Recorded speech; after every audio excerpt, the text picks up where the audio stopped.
আসসালামু আলাইকুম ওয়া রাহমাতুল্লাহ। প্রিয় দ্বীনি ভাই ও বোনেরা, দীর্ঘদিন ধরে আপনার মনের আশাগুলো পূরণ হচ্ছে না, জীবন পেরেশানিতে পড়ে গেছে, দুশ্চিন্তা, অভাব, অনটনে জর্জরিত হয়ে গেছেন।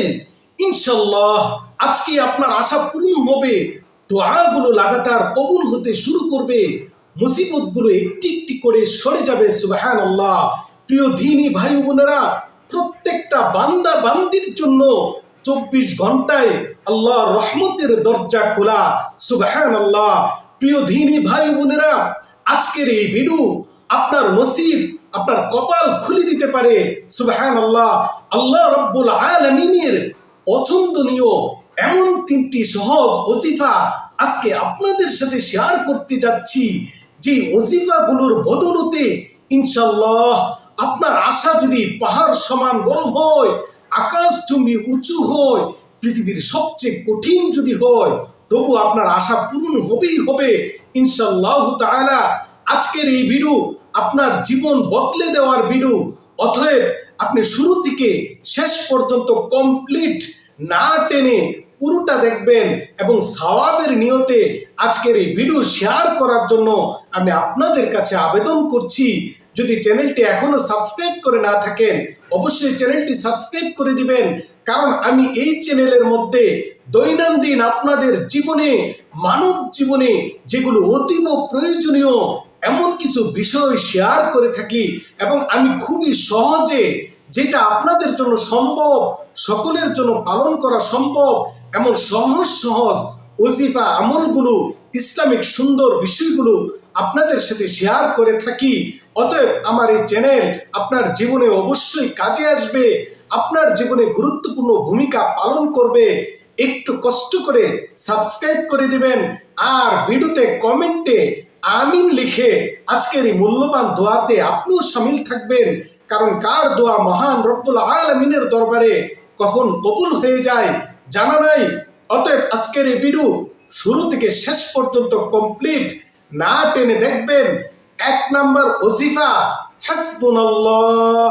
হাসবুনাল্লাহ এটা 33 বার পাঠ করুন। হাসবুনাল্লাহ শব্দের অর্থ হলো আল্লাহ আমার জন্য যথেষ্ট। হাসবুনাল্লাহ 33 বার পাঠ করবেন। কিভাবে পাঠ করবেন খেয়াল করুন।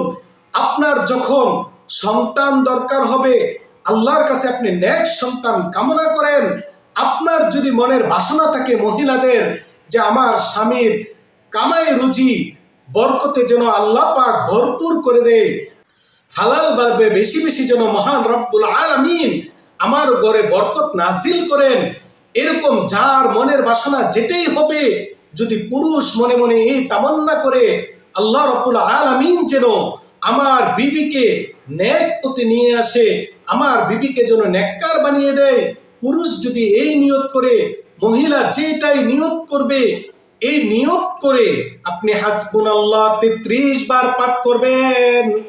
33 বার পাঠ করে মহান রব্বুল আলামিনের দরবারে বলবেন, ইনশাআল্লাহ ইনশাআল্লাহ রাতারাতি আপনার মনের আশা পূরণ হয়ে যাবে। সুবহানাল্লাহ। কিভাবে আমলখানা করবেন একটু খেয়াল করে মা বোনেরা শুনুন, আমার প্রিয় দ্বীনি ভাইয়েরা শুনুন। আজকের এই আমল কিন্তু এত সহজ আমল, আমি বাছাই করে কিতাব দেখে মোতালা করে আজকের এই আমলখানা আপনাদের জন্য নিয়ে এসেছি। আমি কিন্তু ভিডিওতে অতিরিক্ত কোনো কথা বলি না, আপনাদের সহজের জন্য। একটু খেয়াল করে শুনুন। প্রথমে 11 বার দুরূদ শরীফ পড়বেন। যেই দুরূদ আপনি পারেন ওই দুরূদই পড়বেন, তবে নামাজে আমরা যেই দুরূদখানা পড়ি, এই দুরূদের নাম দুরূদে ইব্রাহিম। এই দুরূদ কিন্তু অনেক বেশি ফজিলতের দুরূদ। সুবহানাল্লাহ। এই দুরূদখানা আপনি 11 বার পাঠ করুন। যদি সময় না পান কমপক্ষে 7 বার পাঠ করুন।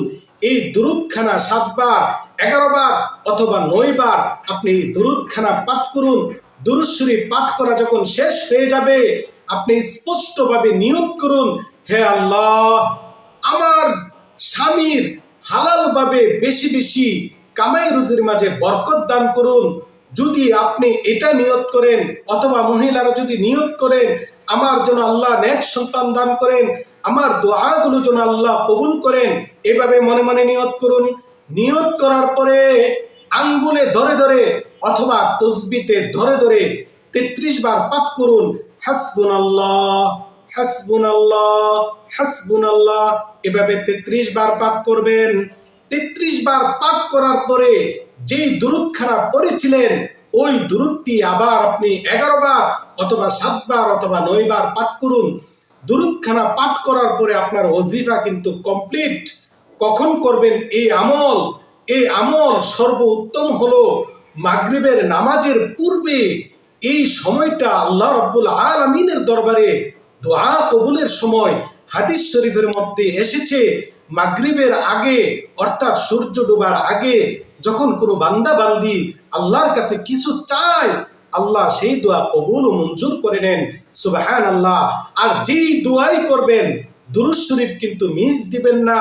মহান রব্বুল আলামিন ওই ব্যক্তির উপরে লাগাতার রহমত বর্ষণ করতে থাকেন যে নবীজির উপরে বেশি বেশি দরুদ পাঠ করে। সুবহানাল্লাহ। হাদিস শরীফের মধ্যে এসেছে যেই ব্যক্তি নবীজির উপরে একবার দরুদ পাঠ করে মান সাল্লা আলাইয়া মাররাতান সাল্লাল্লাহু আলাইহি আশারা মাররাত। নবীজি বলেন যে ব্যক্তি আমার উপরে একবার দরুদ পাঠ করে মহান রব্বুল আলামিন ওই ব্যক্তির উপরে 10 বার দরুদ পাঠ করে। সুবহানাল্লাহ। অতএব দরুদ শরীফ কত বেশি ফজিলতের চিন্তা করে দেখুন। দরুদ যখন ব্যক্তি পড়তে থাকে তার রিজিকের অভাব দূর হয়ে যায়। দরুদ শরীফ যখন ব্যক্তি পড়তে থাকে তার বিপদগুলো একটি একটি করে দূর হতে থাকে। দরুদ শরীফ যখন ব্যক্তি পড়তে থাকে নবীজির কাছে তার দরুদগুলো পৌঁছতে থাকে আর নবীজির শাফাত তার জন্য কবুল হয়ে যায়। সুবহানাল্লাহ। এজন্য প্রিয় দ্বীনী ভাই বোনেরা যে কোনো দোয়া করবেন দরুদ মিস দিবেন না। দরুদ শরীফ এমন এক ফজিলতের দরুদ, যদি বলতে যাই ভিডিও অনেক বেশি লম্বা হয়ে যাবে। 2 নাম্বার ওজিফা। এই ওজিফার মাধ্যমে আপনার জীবনের সমস্ত সমস্যা দূর হয়ে যাবে। বিপদ যত বড়ই হোক কেটে যাবে। আপনার মনের আশাগুলো এমন ভাবে কবুল হতে থাকবে আপনি নিজেই অবাক হয়ে যাবেন। এটা অ্যামাজিং, অত্যন্ত আশ্চর্য এক ওজিফা। এই ওজিফার মাধ্যমে আপনার জীবনে সুখ শান্তির বরকত নেমে আসবে। আপনার সংসার জীবনে সুখ ও শান্তির বৃষ্টি বর্ষিত হবে। সুবহানাল্লাহ। আজকের এই ওজিফা আমি আপনাদের মাঝে শেয়ার করতেছি, একটু খেয়াল করে দেখুন। প্রথমে ইয়া আরহামার রাহিমিন, ইয়া আরহামার রাহিমিন এই ছোট্ট ওজিফাখানা আপনি 33 বার পাঠ করবেন। ইয়া আরহামার রাহিমিন, ইয়া আরহামার রাহিমিন মাত্র 33 বার পাঠ করবেন। 33 বার পাঠ করার পরে সাল্লাল্লাহু আলান নবিয়্যিল উম্মি, এটা সবচেয়ে ছোট দরুদ শরীফ। এই দরুদ শরীফ খানা অথবা আমরা নামাজে যে দরুদটা পড়ি সেই দরুদও কিন্তু আপনি পাঠ করতে পারেন, কিন্তু সবচেয়ে ছোট সংক্ষিপ্ত দরুদ সাল্লাল্লাহু আলান নবিয়্যিল উম্মি এই দরুদখানা আপনি 33 বার পাঠ করবেন। তারপরে ইয়া আরহামার রাহিমিন 33 বার পাঠ করবেন। মা বোনেরা আমার ভিডিওগুলো বেশি দেখে থাকেন, মা বোনদেরকে আমি বলতেছি শুনুন, আপনারা আমলটা এবং ওজিফাটা একটু ভালো করে বুঝে নেন। প্রথমে কিন্তু 33 বার আপনি ছোট হোক বড় হোক যে কোনো একটি দরুদ শরীফ পাঠ করবেন। দরুদ শরীফ পাঠ করার পরে ইয়া আরহামার রাহিমিন এটা পাঠ করবেন। ইয়া আরহামার রাহিমিন যখন আপনি 33 বার পাঠ করে ফেলবেন আল্লাহ রাব্বুল আলামিন আপনার উপরে রহমত করবে। আপনার আল্লাহর রহমতে আপনার বিপদ সব ধুয়ে মুছে আপনার জীবন থেকে সরে যাবে। বরকত আল্লাহর পক্ষ থেকে আপনার উপরে নাজিল হতে থাকবে। সুবহানাল্লাহ। অতএব এই ওজিফা আজকে কেউ মিস দিবেন না। ঘুমের আগে আগে এই ওজিফাটা আপনারা করে নেবেন। 3 নাম্বার ওজিফা সূরা ইখলাস কিন্তু আমরা সকলেই পারি। কোরআনের মধ্যে সূরা ইখলাস অত্যন্ত ফজিলতপূর্ণ এক সূরা। এই সূরা কিন্তু আমরা সকলেই কম বেশি পারি। যারা পারি না প্রয়োজনে বাংলা দেখে নিয়ে হলেও এই সূরাটা একটু কষ্ট করে শিখে নেবেন। সূরা ইখলাস আপনি যখনই কোনো বিপদে পড়ে যাবেন 11 বার সূরা ইখলাস পাঠ করুন। আপনার যখন কোনো মনের আশা পূরণ করার দরকার হবে সূরা ইখলাস 11 বার পাঠ করুন। আপনার যখন জীবনে অভাব দেখা দেবে 7 বার সূরা ইখলাস পাঠ করুন। আপনার যখন জীবনে কাঙ্ক্ষিত লক্ষ্যে পৌঁছতে হবে তখন আপনি সূরা ইখলাস 5 বার পাঠ করুন। আপনার জীবনের সব সমস্যা দূর হয়ে জীবনের সফলতা ক্রমান্বয়ে আসতে থাকবে।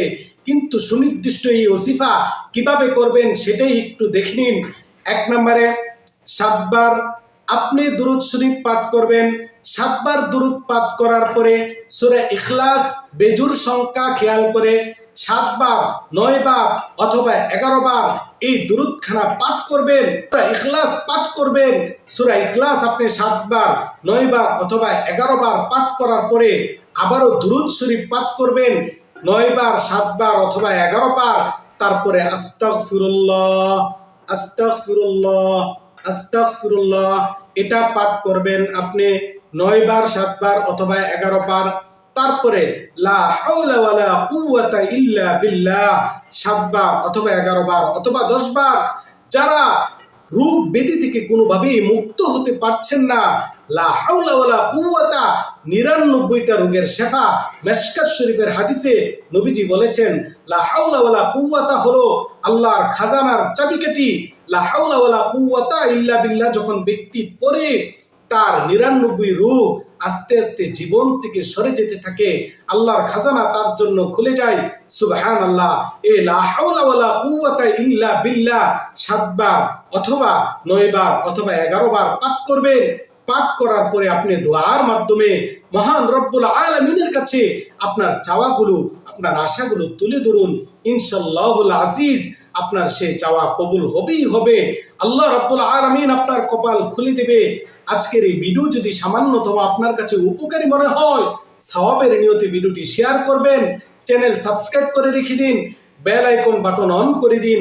পরবর্তী আরো সহজ এবং আপনার জীবনের অতীব প্রয়োজনীয় কোনো ভিডিও নিয়ে আবারও হাজির হব।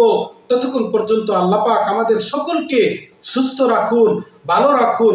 আল্লাহ হাফেজ।